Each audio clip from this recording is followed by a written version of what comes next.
Hi guys, I'm Mario Frato and this is Making the Case. I'm sorry guys that I haven't made a video in a while. I've been really busy with work and family and other obligations, and to be honest, it's been really boring without President Trump.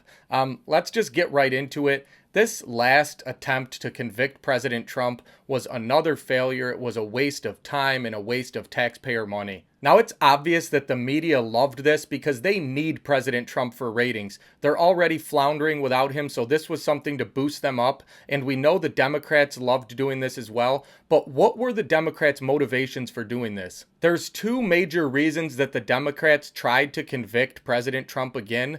The first reason is that they just wanted revenge, plain and simple. They still have not gotten over the 2016 election, and they were looking for one last opportunity to drag President Trump through the mud. Now, this is something that George Washington had warned us about. In his farewell address, he said that the danger of a two-party system is that when politicians get power, they try to seek revenge on the other side, and they end up ignoring the business of the people, which they were elected to do. And that's exactly what happened here. While we have a pandemic going on with COVID, and while people are really struggling, small businesses are struggling, Chuck and Nancy wanted to go out and get revenge on Donald Trump instead of working harder to help the people. So just remember that Pelosi and Schumer and all of the Democrats put their personal vendettas above the American people. The second major reason that the Democrats wanted this conviction, and this was probably the primary motivation, is that the Democrats are absolutely terrified of President Trump running again in 2024.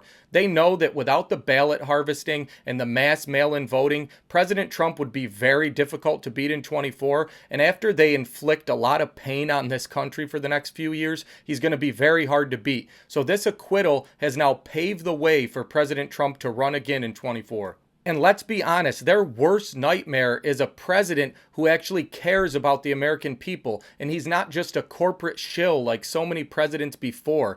That's why they started the Russia hoax, because they needed an insurance policy against President Trump staying in power. And that failed. So now they did this second impeachment to have another insurance policy. But just like the Russia hoax before it, this failed as well. The most important thing we the people can do right now is to make sure that every Republican that abandoned the country when we needed them the most is primaried and beaten in 2022 and 2024. We can't let these guys stay in office, and we need to let them know that we remember what they did. I really think we're heading down a dangerous road with the current administration. The Biden administration is perhaps the most corrupt in U.S. history, and they're nothing more than puppets for the far left and the corporate elite. Now is the time for us to speak out. They're going to continue trying to silence us on social media and on the news and basically anywhere they can, but we can't let them do that. This is the time for us to stand up and speak out. Guys, I won't be doing a live stream tonight because I'm cooking dinner for my wife for Valentine's Day. I don't cook very often, but this is a special occasion, so